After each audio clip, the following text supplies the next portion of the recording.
Hello and welcome to the Warehouse Podcast. My name is Tyler, and boy, do we have a lot to cover in this episode. I'm recording this episode sort of middle of the winter meetings. The Orioles are getting really active. A ton of dominoes are falling in Major League Baseball that I think impact the Orioles. I'm going to try to get into all of that today without being too long and bloviating for too much time. But I am excited to talk about all of that different stuff. Before we get into that, I do want to do a little bit of housekeeping here. First, a reminder that we are part of the Believe Podcast Network. That's Believe, BLEAV. Head over to believe.com. Check out our show as well as others. There are other Orioles shows. There are other shows for just about every sports team out there. If you've got the interest, Believe has a podcast for you. So check them out. And of course, we do have a sponsor for this episode. It is Bet Online. Bet Online continues to be the world's most trusted betting platform and your number one source for online betting. From the earliest odds to in-game live betting, Bet Online provides you with all the action and the ability to watch the games as they happen. And they have the largest selection of odds on everything from football, the NBA, and college basketball, NHL to UFC. So head to Bet Online today and don't forget to use the promo code BELIEVE, that's BLEAV, for your welcome bonus on your first deposit. Bet Online, the game starts here. Again, that's promo code BELIEVE, BLEAV, for a welcome bonus. Thank you, Bet Online, for supporting Believe and the Warehouse Podcast. All right, let's get into the good stuff.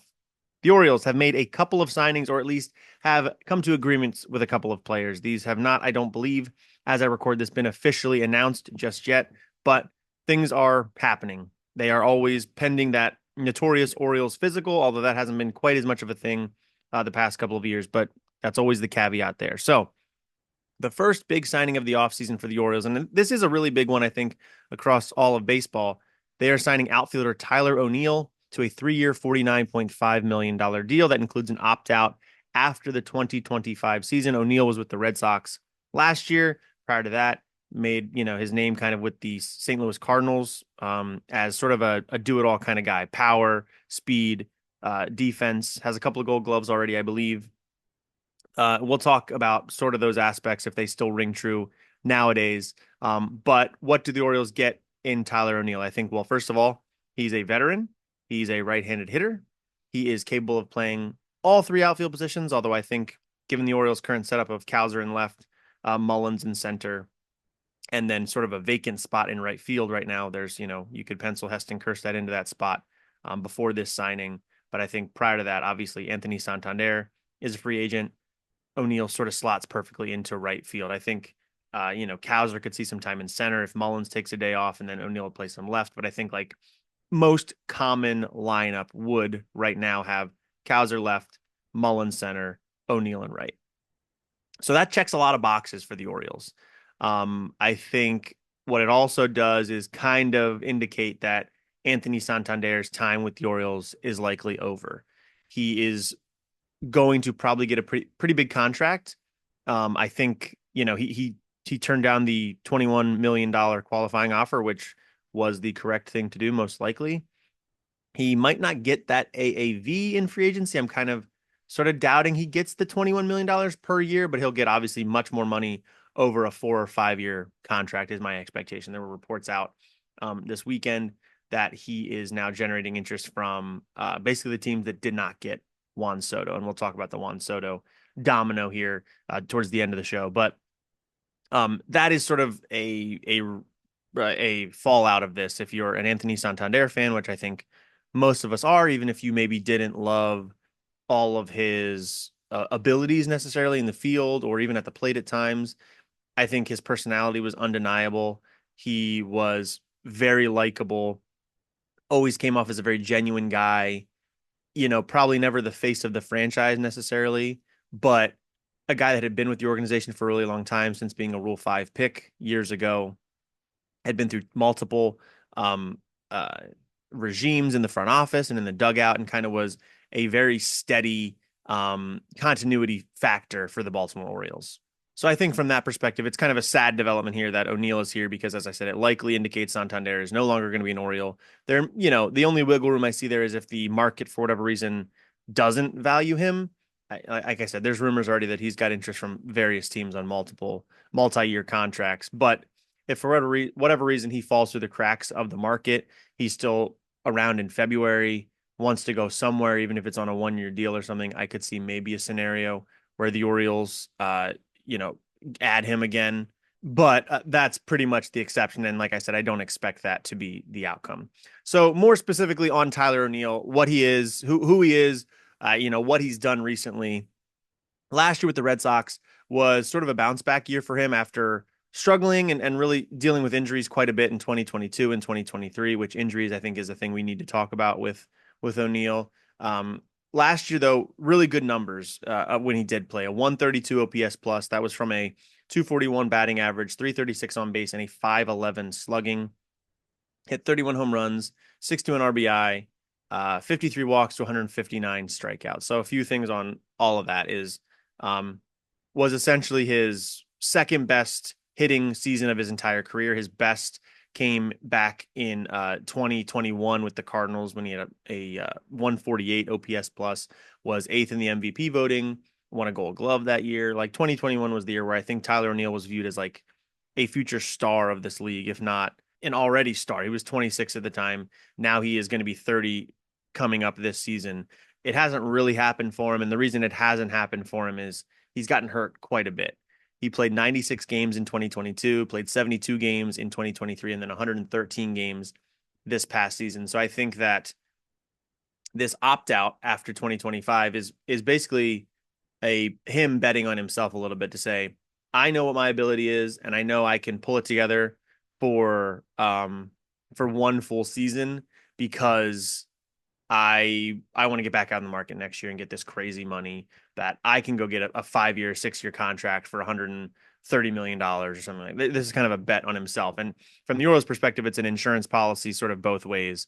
That, maybe you get this guy for his age 30 season. He does pull together, but then you don't got to pay him for his age 31 and 32 when you're worried he's going to break down. Like there could be some sort of chess and checkers work at there. I don't know. But in general, good hitter when he's healthy, just needs to stay healthy. I did mention the 53 walks and the 159 strikeouts. Those are quite a big difference there. The 53 walks in 113 games is quite good. He's walking once every other game, close to it. That's good. The 159 strikeouts is worrisome. That is more than one strikeout per game. That's almost 1.5 strikeouts per game. And as we will talk about here in just a second, that is a negative of his game, is that he whiffs quite a bit. And he's going to help you in the on-base percentage. He's going to strike out sometimes you don't want him to. And he's sort of a 3 true outcomes kind of player in that way. 31 homers in only 113 games is pretty great as well. So he's a boomer bust kind of guy from that perspective. Do you like that? Do you not? It's not totally dissimilar to what Colton Cowser offers in the other corner. And that's going to frustrate some fans and that's going to make some people upset. But this is kind of what the Orioles go after lately. And you can't totally argue with the overall results of the team. They've won a lot of games the last couple seasons, last 3 seasons, even if you include that season where they kind of flirted with the postseason, didn't quite get there. They've won a lot of baseball games, so I can't really complain too much about the overall outcome. So on to some of his more like peripheral numbers, his power, speed, all that type of stuff. Go to his Baseball Savant page. If you're not watching the podcast on YouTube, you're listening to it, go over to our YouTube page. I'm kind of going through various, internet pages that I think are illustrative of what I'm talking about here. I'm on his Baseball Savant page right now. A lot of red, a lot of dark red, a lot of dark blue. So a lot of good, a lot of bad. What does he do good? Hits the ball hard. 90th percentile last year in hard hit rate, 98th percentile in barrel rate, 90th percentile in expected slugging, 77th percentile in average exit velocity. This is a guy that hits the ball hard and gets a lot of bases. Hits the ball hard. And I think, again, you're talking about incentives. This guy has an incentive in 2025 to be really, really good, to be really locked in, because likely it's going to be his last bite at the apple. If he can say, all right, I did the 1-year deal with the Orioles. I made the most of it. I showed again I can do it in the AL East against the Yankees and now the Red Sox, who might be a little bit better next year. And the Blue Jays have money to spend, haven't spent much yet. I can do it against the top tier of baseball competition. Keep those numbers up there, stay healthy. I think you could have a lot of good things happen. The negatives: he strikes out a lot. He whiffs a lot. Doesn't hit for a super high batting average at this point in his career. And expected batting average isn't great either, and that's likely because he is sort of boom or bust. He's striking out a lot. If the ball's not leaving the ballpark, he's probably headed back to the bench. That's an oversimplification, but that's sort of, a thought process there. So he's going to strike out a lot, and that's going to anger some people. And there's really not too much analysis to be done on that, but it just is the reality of who he is. The other thing I want to talk about with his hitting profile are his splits. So if you look at his splits last year against left-handed pitching, he had a 313 batting average, a 430 on base percentage, and a 750 slugging for a 1.180 OPS. He hit 16 home runs in 75 games, 16 home runs in 156 plate appearances against left-handed pitching, 26 strikeouts, 26 walks, 49 strikeouts. Compare that to his numbers against right-handed pitching, which are, I would describe as competent. Certainly not great. But a 209 batting average, 290 on base percentage, 403 slug, 693 OPS, 15 home runs, 27 walks, and 110 strikeouts in 317 plate appearances. So essentially had double the amount of plate appearances against righties compared to lefties, and had very similar counting numbers across the board. 15 homers against righties, 16 homers against lefties, 27 walks against righties, 26 walks against lefties, and then 110 strikeouts against righties, 49 strikeouts against lefties. So really the strikeouts are the only number that sort of doubles for the righties versus the lefties. So he strikes out at a similar rate against the two, walks a lot more often against lefties, homers a lot more often against lefties. And the numbers, the slash line I just mentioned, where he's got a 693 OPS against righties, a 1.180 OPS against lefties, I think is maybe the most telling. The Orioles had issues with left-handed pitching last year. They have too many lefties in the lineup, in their opinion. Tyler O'Neill helps balance them out quite a bit in that way. And I think that you're going to see him play every single game against a left-handed starting pitcher. And I think you might see him sit occasionally against a righty that the Orioles maybe think he doesn't have a great matchup against. I don't think they view Tyler O'Neill as a guy that absolutely has to be in the lineup every single day of the week because, as I mentioned, they have Heston Kjerstad for now. They may make a trade there, but they have Heston Kjerstad. They have Ryan O'Hearn, again, unless there's a trade made that they might stick into right field occasionally. They have these lefty options that they can put them in to start the game against a Garrett Cole or something like that. And then they can bring in Tyler O'Neill later in the game as a weapon against a left-handed reliever that somebody might bring in to neutralize a Kjerstad or an O'Hearn or something like that. Maybe those guys aren't worthy of that, but I think late in the game, a close game, O'Hearn's coming up to bat, who has shown good numbers against righties. I think a team would go to their lefty reliever to get him out of the game, and then you can always counter that with a Tyler O'Neill. I think that's really powerful as well. Back to O'Neill for just one last little bit of analysis on him. His fielding numbers are he's got 2 Gold Gloves when he was with the Cardinals years ago. Last year, his numbers with the Red Sox were not quite as good as you would hope, I think, for a guy with that sort of reputation. On Savant, he has got a -4 outs above average, which is in the 17th percentile. Not good. His arm strength was in the 82nd percentile, which is good. And his overall arm value was about average. So sounds like strong arm, maybe not the most accurate arm, or maybe slightly below average arm. And then range, he's not getting to balls the same way he used to. And it's not necessarily that his speed is terrible. He has average speed, essentially, sprint-wise, but maybe he's getting bad starts, bad positioning, bad angles, bad routes to the ball, something going weird there. But if you look at some of his numbers, year to year, I was looking at these earlier, they really do fall off a cliff last year with the Red Sox. He has historically been an above average to average fielder. In 2023 with the Cardinals, he had 0 outs above average, both in center field and in left field, played mostly left field with the Cardinals. Last year with the Red Sox, played right and left. He was -1 outs above average in right, -3 outs above average in left. Fenway's kind of a wonky park where right field's kind of tough because it has, a lot of space out there. Except then when you get right to the corner, there's very little space. And then left field's pretty tiny at Fenway, except for the big wall, obviously the big monster. So I don't know if it's the dimensions at Fenway were weird for him. Maybe his abilities didn't jive with the coaching he was being given by the Red Sox. Something feels weird though, where he went from pretty good to average to well below average. So maybe there's something there where the Orioles can work with him a little bit. It'll be interesting to see what they do with him. As I mentioned, it could be a situation where when Mullins against left-handed pitching, Mullins doesn't play, Cowser goes to center, and O'Neill plays left. Left is going to be smaller this year than it was the past couple years. Cowser did a really nice job in left. Will O'Neill do the same thing? I don't know. Um, it's interesting what they'll do with them. It's not exactly clear. I don't think they want Mullins playing against lefties. So O'Neill's is natural to switch between left and right in those scenarios. But I think that's kind of my read on the situation is his numbers defensively were not good last year, but maybe there's some work to be done with the Orioles to improve that. And as I've mentioned a few times, there are this isn't there's not incentives and like escalators and all that stuff that I'm aware of in the contract, but there is one big incentive, and that is for Tyler O'Neill to go back on the free agent market next year.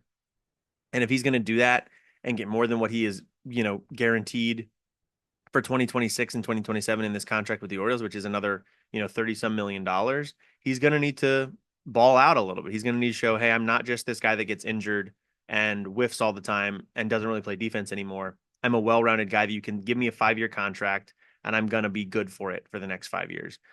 So there's a big incentive, I think, built into that contract right there that if the Orioles get that out of him, I think they'd be happy about it. And because they've got some guys coming up through the system, Dylan Beavers, Enrique Bradfield, Vance Honeycutt, Judd Fabian, if he works out. There's some guys coming up that I think the Orioles are probably excited about. So I know these teams don't like to give opt-outs because it gives the player a bunch of leverage and it gives the team none. But if Tyler O'Neill goes out and balls out this year and then becomes a free agent, that's only because he was fantastic. And now your young guys are a year closer to being ready for the bigs. And that's not necessarily the worst situation. Now, of course, Mullins is a free agent after this coming year. So then you have Mullins and O'Neill to replace. But I think you figure that out when you get to it. And that's not the worst case scenario. So I think all in all, Tyler O'Neill checks a lot of boxes for the Orioles. Like I said, veteran, outfielder, right-handed, replaces a decent amount of the production that you're losing in Anthony Santander in terms of power. The defense metrically doesn't look good, but I have optimism it can get better.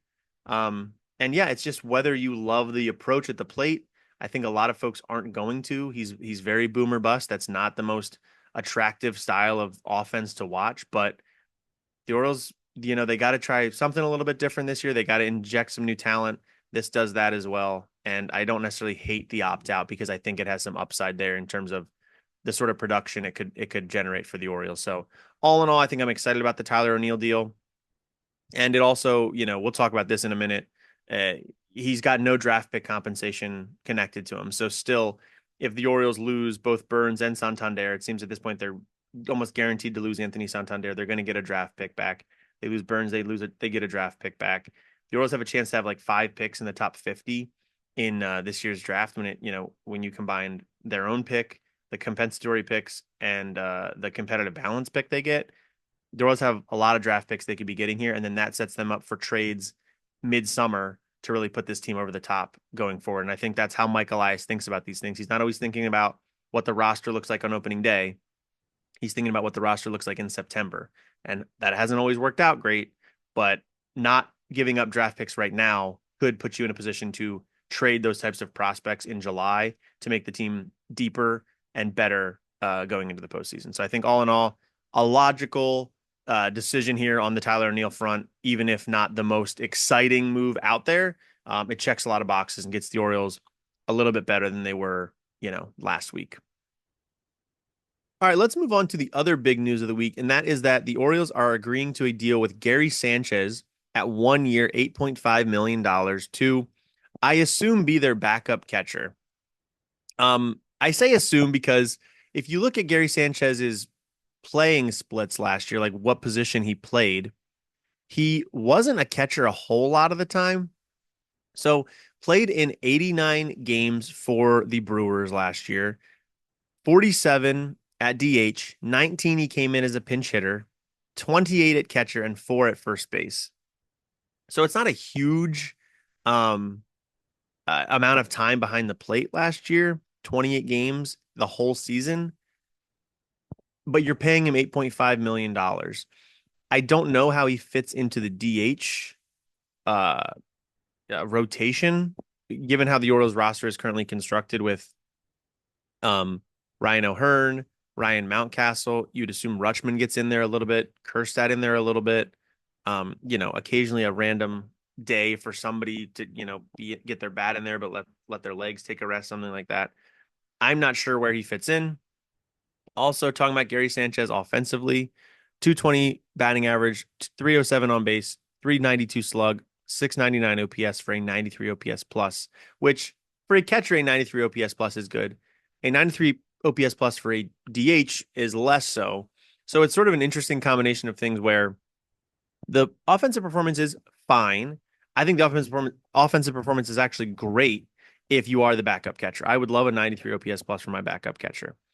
Then you look at the defense, and catching defense is tough to quantify sometimes, but on Baseball Savant, he's got -2 blocks above average, which I'm already, waiting for the day where he catches a game that Jim Palmer is calling, because pass balls, I think, seem to be Jim Palmer's like biggest pet peeve in all of professional baseball is when a catcher gets a little bit lazy, quote unquote lazy. It's a tough job, but they miss a ball, they should stop. Jim Palmer seems to get, very irate about that without getting loud. Jim Palmer doesn't really get loud very much, but he definitely has his opinions on it. So I'm kind of waiting for that day. -1 below, -1 run, framing runs above average, below average, whatever. And then about average for caught stealing, above average, and pop time. So this guy that is, I think he is playable behind the plate. These numbers are not, in the first percentile of everything. He's not absolute worst, but he's certainly not a good defensive catcher. So another element of like, okay, I think he's an above average hitting catcher, below average for the league, but above average for a catcher. He's a below average defensive catcher. You're giving him $8.5 million. And oh yeah, he didn't really catch all that much last year.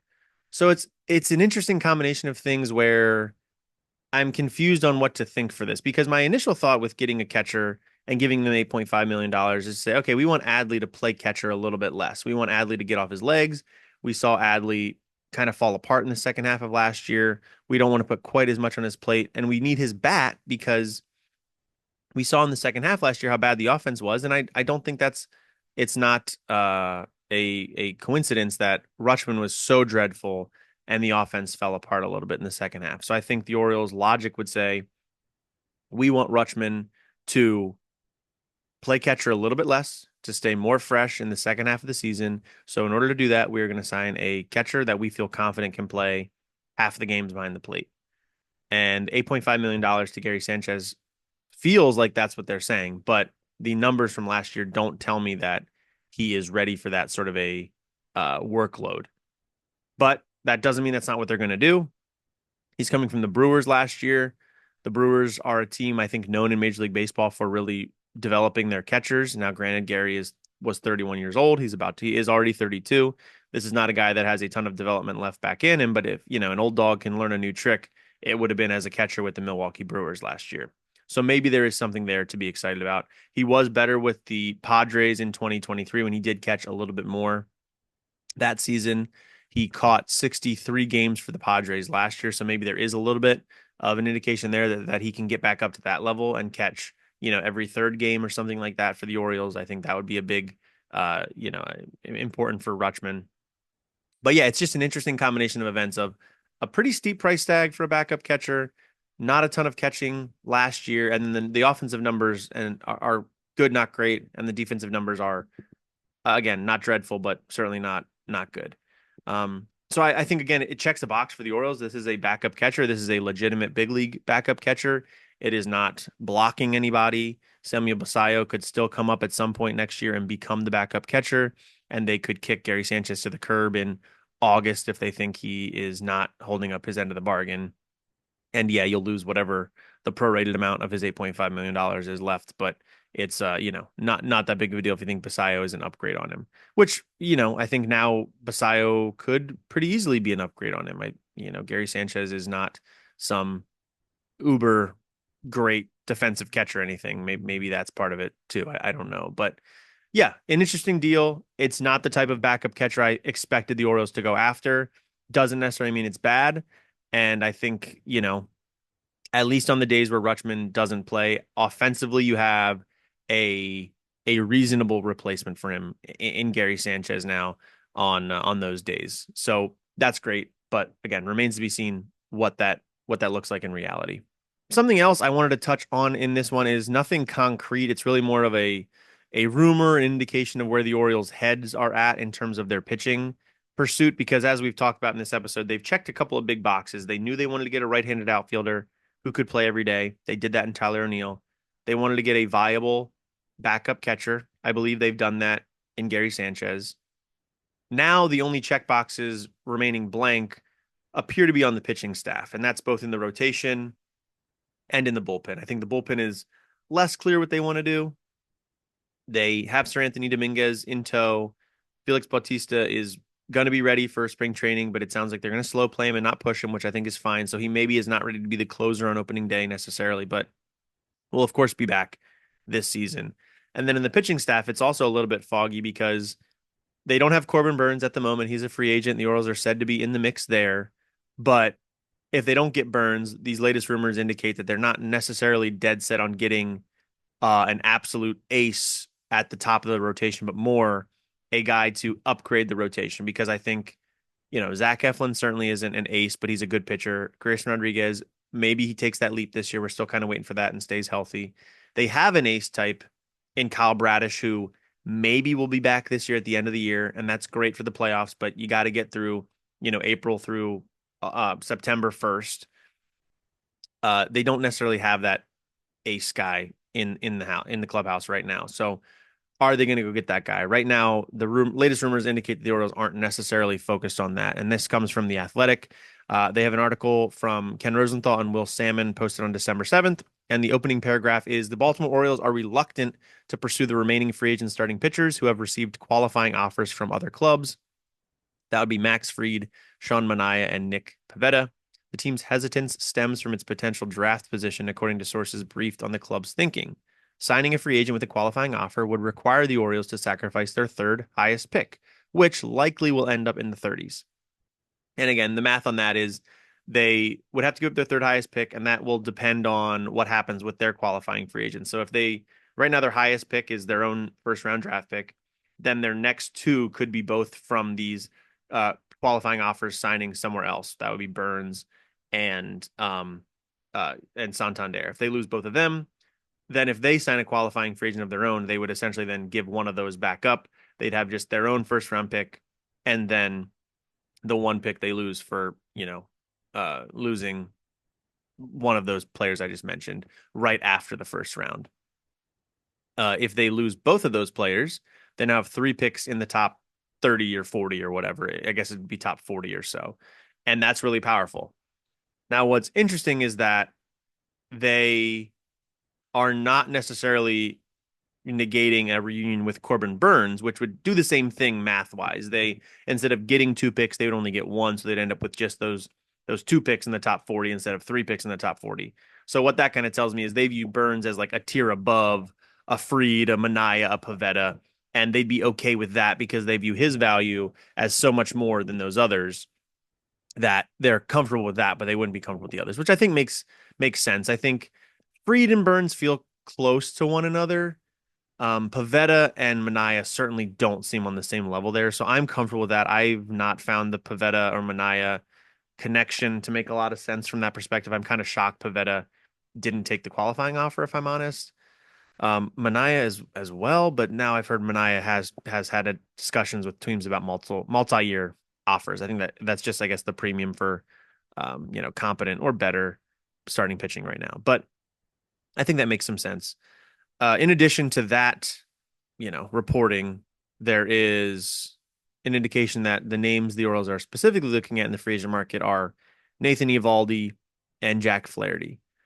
I think the Jack Flaherty one would be a little bit controversial among Orioles fans. He clearly was quite good last year with the Tigers and then the Dodgers and then, won the World Series with the Dodgers. And that's an important aspect of this. This is now a guy that has World Series experience. This is a guy that has made deep postseason runs that the Orioles don't really have that on the staff.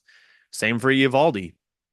Eovaldi more so than Flaherty. Eovaldi's been with a bunch of teams, with the Red Sox, with the Rangers, won World Series. So I think that's interesting as well. I think if I had to pick one or the other, I'd probably pick Nathan Eovaldi over Jack Flaherty. Eovaldi is just a guy that, when you think about October baseball, it seems like Nathan Eovaldi is on one of the teams playing deep into the postseason every year. Of course, that wasn't the case last year, but you get the point. It's Eovaldi is a postseason pitcher, even if his regular season numbers are not crazy. He tends to get things together in the postseason, and he's a dude that's been able to throw 100 miles an hour for a decade now. So I think that would be really interesting. And neither one of those guys have a qualifying offer attached to them. So I do think this also informs our greater understanding of what the Orioles are doing in their pitching pursuit this offseason. If they're not willing to cough up draft picks for any non absolute elite arm, and I guess they are counting Corbin Burnes as the only one in that category, then are they willing to make trades of significant prospects for a player of the same ilk? And I think right now the only player that maybe is in that category that is available is a Garrett Crochet. I know the Marlins are taking calls for Jesus Luzardo. The Orioles have been in those discussions in previous years. He's obviously struggled and then also gotten hurt, so I'm not sure they're going to be there at this point. But to me, it tracks to say they don't want to give up the 35th overall pick for Max Fried. Then I'm not thinking they're going to trade Kobe Mayo for a year or 2 years of Garrett Crochet. That doesn't make a lot of sense to me. So what I would imagine right now the Orioles are willing to do is to sign an Eovaldi, to sign a Flaherty, to give them maybe that extra year that they're after, if that's like what puts them over the top, or they would make a trade for a lower tier type of pitcher that is more of an innings eater, and they would have to cough up a prospect that they're not really too concerned about. The middle ground right now doesn't really seem to exist. So that's an interesting report because I think that the Orioles have been talked about at the top of the market, and that doesn't actually seem to be the reality based on Ken Rosenthal's reporting. Now, last year, the Orioles were all about Dylan Cease all winter. That's really all we heard about. And then right before spring training, they pull off a trade for Corbin Burnes, and that kind of shocked everybody. But it turned out to be the right move. Dylan Cease was good for the Padres. Um, Burnes was great for the Orioles. Obviously, Cease has that extra year of team control that the Orioles weren't willing to give up, I guess, whatever the White Sox wanted. But I don't think you can really complain about the trade for Burnes either. So it worked out that way. So interesting there. I think we'll see what happens. I would love to see them get Eovaldi. I think he'd probably be my preference right now of the arms available that sort of fit the mold. Again, I could see him being the ace of the staff for the first half of the season, or first 3 quarters of the season until Bradish gets back. And then that gives you, if everybody stays healthy, a postseason rotation of, in some order, Bradish, Eovaldi, Eflin, Rodriguez. That feels pretty good to me. And then also, again, remember, in July, the Orioles will have all those draft picks from that they would have just taken at the All-Star break. They will have a chance to kind of look at things where they stand. Then they can trade from the prospects they then have available. That'll give you more time to look at what Kobe Mayo's turning into it in Baltimore. What Samuel Basayo is doing in Norfolk, to see if Enrique Bradfield's taking that next step, giving a little more pop to his bat, things like that, where you can say, all right, we kind of know what these guys are and we like them, but we'd rather have pitcher XYZ. I think that can make a lot of sense. And finally, what I want to talk about is the biggest news of the offseason, which is that Juan Soto has signed with the New York Mets for a massive 15-year, $765 million deal that has an opt-out after 5 years and also has escalators that could push the value of the contract above $800 million. Obviously, the Orioles were never going to get Juan Soto. They were never in the discussions. That's not what I want to talk about, but I do want to talk about what the domino effect could be from this news. The Mets got him, which means the Yankees, the Red Sox, the Blue Jays did not. 3 teams in the AL East that were all said to be in pursuit of Soto. So now those 3 teams are likely to pivot to other areas. We've already mentioned Anthony Santander. If you didn't get Juan Soto and you wanted Juan Soto, I think Anthony Santander along with Teoscar Hernandez is like the likely pivot point there. So we could see Santander in Pinstripes or in Fenway or in Rogers Center. And that would hurt a little bit, but you'd understand it and you'd be happy for Tony to get his bag. Otherwise, you look at the next biggest free agent out there, and that, in my estimation, is Corbin Burns. And these teams, they don't suddenly have more money to spend than they did, but they do have more wiggle room in their budgets. And I think that can make Corbin Burns an alluring secondary option, particularly to the New York Yankees, who, you know, I I think really want to win right now. Aaron Judge is still really great, but he's only going to get older. They don't have Soto anymore. They need to make up value in some way. So if they can't score runs the way they did in 2024, which, maybe they can. Soto's obviously fantastic and irreplaceable, but they'll hope to make him up in the aggregate. We'll see. But I think then you naturally pivot to, well, let's reduce the amount of runs we allow, and that'll give us a little more wiggle room there. So Corbin Burns makes sense there. I Maybe Burns could go to the Red Sox, the Blue Jays as well. And then so that's the obvious perspective of these teams that didn't get him now have a little bit more budget to spend otherwise that they otherwise wouldn't. So maybe they go get some big players that the Orioles will not have to deal with year after year. The other part to think about is what this means to the Orioles in terms of contract extensions. This is now another big contract that has been thrown out there that has increased, and whoever the next 26, 27-year-old to hit the market, even if they're not as good, because look, let's be honest, Juan Soto's fantastic, but he's not Shohei Ohtani. He's not Bobby Witt Jr. He's maybe not even Gunnar Henderson, which I think is the most relevant point here. Obviously, Soto's a fantastic hitter, but he's a bad defender. He's likely going to be a DH or a first baseman at some point in the next 5 years, which, hey, he's still going to be a really productive hitter, but those things matter a little bit less at those positions. Whereas when you're a right fielder, a competent right fielder who hits 44 home runs and it takes the best at bats in the league, that's even more impressive. Whereas when it's all about your bat, that's the value you have. Look, there's a reason it's been controversial up until recently for DH only type players to get in the Hall of Fame. Edgar Martinez kind of broke the mold there. David Ortiz from there. And it's going to be now easier going forward. But look, when all your value is in your bat, and yes, offense is the most important part of the game, but you now are leaving open a whole other side of the ball that you provide no value to. And Soto's kind of already there. I know metrically he wasn't absolutely disastrous, but look at some of the routes he takes to balls out there. He's an adventure out there. So that's all to say. Look, Juan Soto's great, and I don't have any issue with him getting the most money ever, but he's not the best player in baseball. He's just not. He's just the guy that got in the free agent market at the perfect time for him to make a ton of money, and that is awesome for him. Now, for other teams, they have to understand that and act accordingly. And the Orioles currently have a guy in Gunnar Henderson who, maybe in overall value, he's not as valuable as Juan Soto. Maybe he doesn't hit quite enough to make up the gap where he's a really good defender, an elite base runner. Maybe he still doesn't quite make up that gap. But I think like in terms of overall, team impact, maybe you'd rather have a Gunnar Henderson. And obviously I'm speaking from a point of extreme bias there. But the Orioles now have to contend with what this contract does to a Gunnar Henderson extension. And I believe, I can confirm this, I believe Gunnar Henderson has Scott Boras as an agent. Let me confirm that yes. Gunnar Henderson's agent is Scott Boras, who is Juan Soto's agent. Scott Boras typically does not like to get his players to sign extensions prior to when they would hit free agency. That's not always. At the end of the day, he works for the player. He is there to advise the player. And if Gunnar Henderson goes up to him and says, look, I like Baltimore, I want to stay in Baltimore. I don't know anything about Gunnar Henderson for him to say that, but say he says that. Then it's on Scott Boras to say, okay, that's what my client wants to do. The Orioles have asked me about it in the past. Let's have these serious discussions. So I think the Orioles need to at least have those discussions because I'm interested to see who Bobby Witt's agent is. I feel like it's somebody in his family. So maybe it is his dad. I think it is his dad. So the Orioles have an interesting thing to contend with there because they have to deal with Scott Boras as an agent. The Royals didn't have to deal with that.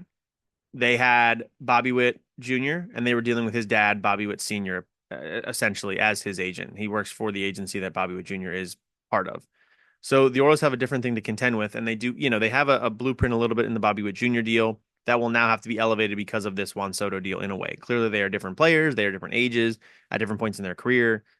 Gunnar still has years of arbitration to go through. So the Orioles don't have to, bend over backwards to keep Gunnar for the next 4 years. But if you want to keep him beyond that, when he would be hitting free agency around this same age as Soto, you're going to have to shell out a ton of money.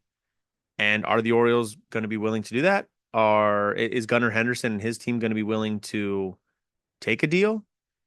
It just impacts a lot of things. Again, it takes two to tango. So you can't go out there and yell at the Orioles for not getting a deal done. You can't yell at Gunnar Henderson for not taking a deal. It takes both parties, but I do think that this deal greatly impacts any chances of that happening, and it also greatly impacts what the cost is going to be if that deal does happen. And you know what? That's why I kind of would just say at this point, let's really enjoy these next 4 years that Gunnar Henderson has as a Baltimore Oriole, because to me, this indicates there is uh that likely might be all we get. And that's not anything negative to say about Gunnar. That's not anything negative to say about Scott Boras or Juan Soto. It is just the reality of this is that these players are going to go get as much money as they can because their time is fleeting. They've only got so much time to make so much money. And for Gunnar Henderson, it likely makes the most sense for him to go crush it with the Orioles for 4 more seasons and then go get a huge contract on the open market from likely a Yankees, Mets, Dodgers, Red Sox, Blue Jays, and that's just a bummer. And it's also why Mike Elias has managed the team in the way that he has in terms of keeping, you know, costs relatively low with these younger players who are uber talented, and you lean on these young guys who are great and you have them kind of carry the load while making $1 million, and then you go sign a Tyler O'Neill for 16 million who is good, is not great, but can do those sort of tangential things to push you over the top and sort of, roll the dice and hope you win a World Series at it, because it's not feasible for the Orioles to go and give a player $765 million and then also be able to field a competitive team around them. At least not right now. Maybe Rubenstein will surprise me there, and that won't be the case. But historically, that's just not the way it's been done. But I'm not gonna cast all hope aside. Rubenstein has said before he's 70 some years old. He knows he's not gonna be able to do this forever. We saw the Padres owner before he passed away throw money at everybody to try and get a World Series before he passed. It didn't work out, but the Padres are a really exciting team. They've been exciting for a couple years now. And, between Machado and Tatis and Bogarts and others, the Padres have a really fun team to watch. So it's not all bad. So maybe Rubenstein and his team will come up with the money and say, hey, Gunnar, here, you'll make less through your arbitration years, but then, for the 10 years after that, we're happy to give you $55 million a year or whatever it takes, because by that point, payrolls will be higher and revenues will be higher theoretically. And, I think every day that passes, another one of these big deals gets signed and it makes the older deals look a little bit better. I think the Bobby Witt deal now looks like a bargain compared to what it did at the time. It looked massive, but he's already been a runner-up in the MVP voting. He brought the Royals back to relevancy, and now he's going to be there for a long, long time, and the Royals don't have to worry about it. And once you have that piece in place, I think you feel better. And you sign that guy when he's 20, 21 or whatever. You don't feel too bad when he's, 30, 31 coming near the end of it or whatever the deal is, versus now the Mets have signed Soto to a 15-year deal that, yes, he has an opt-out when he's 31. If he doesn't take it, he's going to be on that deal till he's 41. And look, as good as he probably will still be at that point, he ain't going to be the player he is today. And how are you going to feel paying a guy like that $50 million? I'm not so sure. It's not my money, so maybe it's not a big deal at all. But I just feel like that's a huge domino to fall in baseball for every team. And it doesn't necessarily like directly impact the Orioles. I mean, it does this year. It's great to get Juan Soto out of the division, but in terms of the long-term viability, I think it's something to be interested in, not necessarily concerned, but just interested in and aware of. But that is all we have got for this episode. I believe we are going to come back with another episode later this week to sort of recap the winter meetings, where the Orioles stand, and a number of things, if there's any rumors that come out. So be sure to subscribe to the feed wherever you get your podcast, whether that's Apple, Spotify, anywhere else. Check us out and support the show in any way you can. We are on X and Blue Sky at The Warehouse Pod, so check us out there. You can email the show, thewarehousepod gmail.com. If you are listening to the show on Apple or Spotify, please give us a rating and a review, a positive rating and a review that helps us reach other folks. I believe on Spotify you can give written reviews now, so let us know there. And yeah, just get involved with the show. As I mentioned earlier, we are on YouTube. So go to youtube.com, search the Warehouse Podcast. I believe it's youtube.com/at the Warehouse Pod, if I believe, but just look for us there and we'll pop up. We're getting close to 300 subscribers. Would love to get there before opening day or really before spring training. We got about 2 months until spring training. So get us there. And again, head over to believe.com to support the show. That's BLEAV.com to support the show and other shows on the Believe Network. But yeah, that is all I've got for this episode. Thank you so much for listening. I know I rambled for a bit. I appreciate it. Hopefully we got more awesome Orioles news to talk about moving forward. And yeah, thanks so much, and we'll see you then.